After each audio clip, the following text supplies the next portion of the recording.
Hello, esteemed guests, fellow classmates, and Dr. Jones. My name is Brandon Calder. So, what makes a monster? What makes someone evil? Is it society that makes us evil? Are we born that way? I'm not here to answer those questions, but I am here to talk about one attempt to answer that question. One of my all-time favorite novels, Mary Shelley's Frankenstein. So I'm going to talk a little bit about the book today. I'm going to give you a brief synopsis of the story, give you an idea of what it's about. Then we're going to talk about Mary Shelley herself, her life, and the context around the book and how it influenced it. And then we're going to talk about the symbolism and really what it all means together, how it sort of all comes together. Today for the speech I'll be using three sources. Mary Shelley, which is just a biography of Mary Shelley by Marin Seymour. Frankenstein Spark Notes, of course, written by Spark Publishing. And lastly, naturally, Frankenstein or the Modern Prometheus by Mary Wollstonecraft Shelley.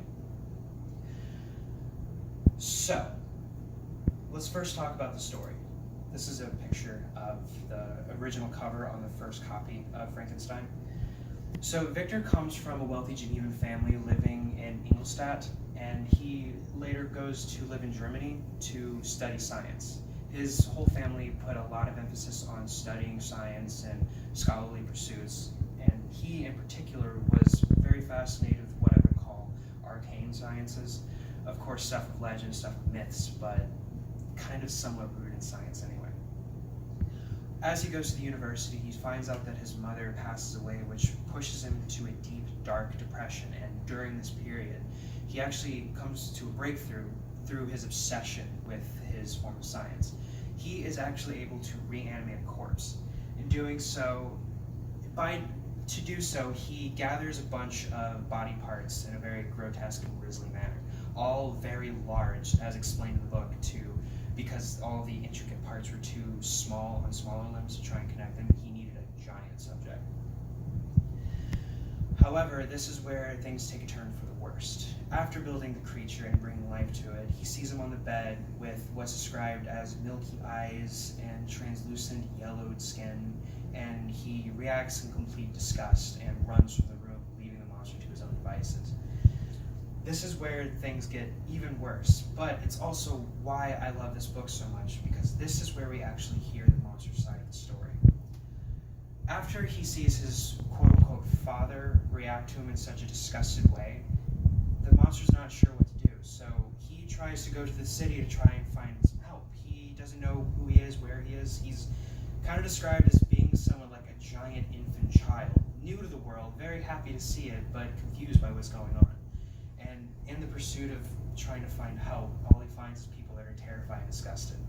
In fact, as he's shied away from the city and goes to the woods, he does find a family out there that he grows comfortable with, but they have no idea he's there. He lives outside of the cabin. He'll bring them food and wood and whatnot, and occasionally talk to an old blind man, the father figure of the family. But when the family sees him for the first time, they take their father and all their possessions and run as far away as they can after seeing the monster. So after this point, we actually get to see Frankenstein and Frankenstein's monster talk to each other for the first time.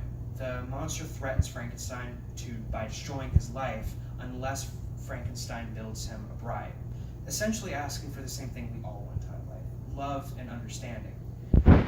The doctor at first relents and starts building the monster, but upon realizing what he's doing, creating a new creature, he destroys his project, and then that is when the monster regrettably makes good on his promise.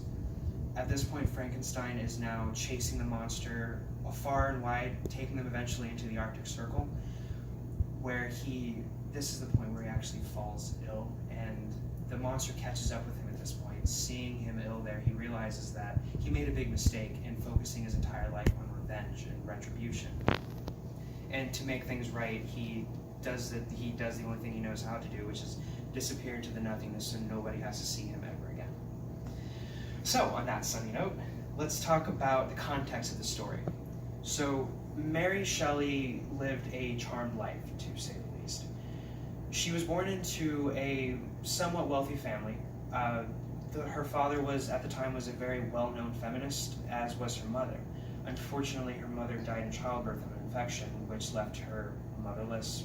which did actually help her build a very strong relationship with her father, but unfortunately her new stepmother didn't like this. So sometime around 16, 18 years old, it's kind of unclear, we don't have the records for that exactly, but her stepmother pushes her out of the house, so she runs away with a married man, Percy Shelley, which is a really big deal at the time. Everybody freaked out. After she left with him, Percy Shelley eventually left his current wife and then married Mary. During that time period, they experienced some sort of matrimonial bliss. Unfortunately, it wasn't going to last long. She was able to start her novel at this time, but unfortunately, they also tried to start a family, which didn't go well for them. Out of the 4 children that she gave birth to, only one of them survived. And to make matters worse, not too long after, Percy Shelley himself died of drowning. This didn't stop her from trying to be the tour de force woman that we all kind of know her to be. She continued to write and continued to promote Percy Shelley's works as best she could to honor his memory. She was a very strong single mother and provider for her family, but she eventually passed away at the age of 53 from cancer. Her son saw to it that she was buried with her mother and father. So let's talk a little bit about the symbolism, what's behind the story. It's very rife with symbolism, but I'm going to try and focus on only 2 aspects of that, one of them being strong women and the other being abortion. So it's very odd for Mary Shelley, pictured here, it's very odd for somebody like Mary Shelley to omit strong women in her story altogether. That's exactly what happened. And there's a lot of thought as to why this is, but one of the main schools of thought is it's really meant as a way to show how the actions of men affect women, how the consequences of their misdeeds fall directly on them. Of the 3 murders that happen in the book, all 3 of them are innocent women whose only crime was being close to Dr. Frankenstein. Another big takeaway from this is abortion. Obviously kind of a hot button topic at the time, nobody really liked to talk about it that much, but she did actually mention it a few times. There are a few instances where it's sort of brought up in a very subtle way, one of them being when Dr. Frankenstein destroys the second monster, the bride that he was building. It's sort of like him taking life out of the world even though he had started to build it and it wasn't completely finished. Another critique on this topic actually comes when Dr. Frankenstein and the creature start talking to each other. The creature and the doctor both lament what happened and wish that the creation never happened, which is kind of a very nice way of saying that the monster should have been aborted. He shouldn't have gone through with it. He should have stopped. There's actually a few other aspects that kind of go into that, a lot of it having been influenced by Mary Shelley's own life, but we can go into that later if you guys have questions about that. Which actually brings us to our next section. Do we have any questions? Miranda. What was the first thing about this book that drew you to it so much? I really like books about philosophy, and I think this book deals a lot with that. It kind of asks the question, what makes a man evil? Are we evil, or are we made evil by society? And that's sort of what happens here. As the monster runs out into the world trying to find love and compassion, he's only met with hate and distrust, which warps him into a criminal and murderer. So I think it's a great critique on who we are as people and what human nature means to us. So you talked a lot about her life after getting married to Shelley, but her early life, I was just wondering if the monster's relationship with the doctor, with there was any substance to what she felt in her early life with any parental figures. I don't think so, and a lot of scholars would agree with that. The reason being is a lot of the belief behind the relationship between the doctor and the monster kind of lies into her own stillborn children and how she had to bury 3 out of 4 children by the age of 24. So a lot of that kind of plays into that. Her relationship with her father was actually really strong. She loved him, and she got a lot of her feminist ideas from him. It shows up in some of her later works. The only thing that really drove a wedge in that was her stepmother, who was jealous of their connection and didn't feel comfortable with it, which is, as I had mentioned, eventually why Mary Shelley had to leave. And then a second unrelated question. It was said that she didn't describe how the monster was built in her book. She did a workaround. I was wondering if you saw that as kind of like a cop-out to kind of like avoid having to write that detail, or was it like a very cool way, especially at the time where they didn't have very much knowledge on medical procedures kind of like that to add more mystery to the book, to build more kind of like, as you would say, hype for Right. the book releasing?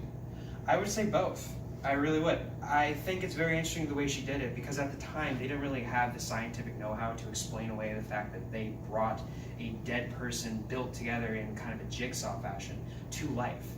So by having Dr. Frankenstein say, I will never release a secret of this, I won't tell you, I won't write it down how I did it here, I will only tell you that I have succeeded, was a very clever way of doing just that, of kind of omitting it and not telling people how it was done, but also kind of add a little bit more mystery to it and make it a little bit more interesting, kind of let the imagination wander. Do you think this book deals a lot with nature versus nurture and that whole concept? Absolutely, I absolutely do. As I mentioned, the monster could have been, in my opinion, a good person had the doctor stayed around to take care of him, to raise him, give him a conscience, and I think that in itself is actually sort of indicative of abortion, because what kind of family, especially Mary Shelley being a single mother, never regretting having her own children, but could you imagine with somebody in her sort of situation without the kind of money she made? They wouldn't be able to take care of that person. That person would grow up to be a monster, just like Frankenstein's creature did. Have any other questions? All right, well, that pretty much ends my speech. To sort of sum everything up, Frankenstein is definitely one of my favorite examples of Gothic philosophy and sci-fi horror, especially considering the time it's been. It was very heavily influenced by Mary Shelley herself, and the symbolism in it is so ripe and interesting that I really, really implore you guys to really read and understand. For instance, you guys asked some very good questions about it, like your question about what kind of drew me to it, what it meant to me, and your question that kind of tied into that, about nature versus nurture. That book deals very heavily with that philosophical aspect of who we are as people. So, thank you guys very much for listening.